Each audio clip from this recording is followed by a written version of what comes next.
উনি যখন আমার ব্যক্তিগতভাবে আমার নেতা ছিলেন, আমি মনে করি চট্টগ্রামের সব নেতাদের উনি নেতা ছিলেন। এবং শুধু আমার নেতা ছিলেন, আমার বন্ধু ছিলেন, আমার ভাই ছিলেন। আমাদের সাথে আত্মার সম্পর্ক ছিল আব্দুল্লাহ নোমানের সাথে।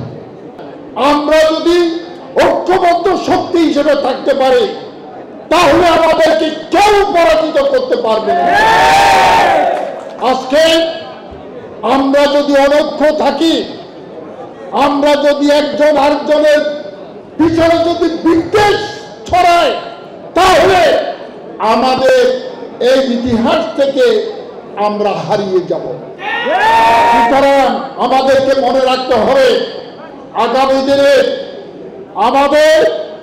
আমরা যদি ঐক্যবদ্ধ থাকি, আমরা যদি আগামী নির্বাচনের মধ্যে যদি দলের নির্দেশ এবং শৃঙ্খলাবোধ যদি আমরা মেনটেন করতে পারি, তাহলে এই দেশে কোনো শক্তি নাই দাঁড়িয়ে শীষকে কেউ পরাজয় করতে পারে। বসুন্ধরা টিস্যু, অশুদ্ধতার বিরুদ্ধে এক বিন্দুও ছাড় নয়। জাতীয়তাবাদী ছাত্র দলের রাজনীতি মেডিকেল কলেজ থেকে শুরু করি, ওনার হাত ধরেই কিন্তু আমি রাজনীতিতে এসেছি।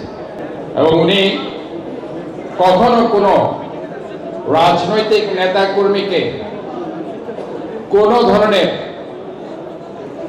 ধরনের সন্ত্রাসী কার্যকলাপের জন্য কখনো উদ্বুদ্ধ করেন। যখনই কোনো রাজনীতিতে ঘাত প্রতিঘাত এসেছে, আমরা অনেক সময় মেডিকেল কলেজে অনেক গন্ডগোল সমস্যার মধ্যে থাকতাম, উনি কখনো বলতেন না যে তোমরা গিয়ে আরেকটি সংগঠনকে তোমরা তাদেরকে হয়তোবা সাংঘর্ষিক কিছু করো। কাজের নেতা কর্মীদেরকে উনি সবসময় নিজের সন্তানের মতো মনে করতেন।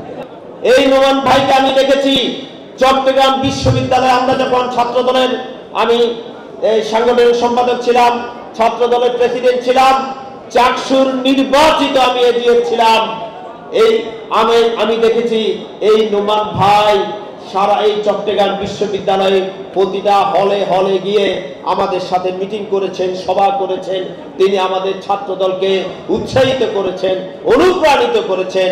আব্দুল্লাহ নোমান ভাই আজকে ওনার কথা বলতে গেলে আরেকটি কথা বলতে হয় যে আমি যে চাকসুর যে নির্বাচিত হয়েছিলাম, সেটাই ছিল নোমান ভাইয়ের অবদান।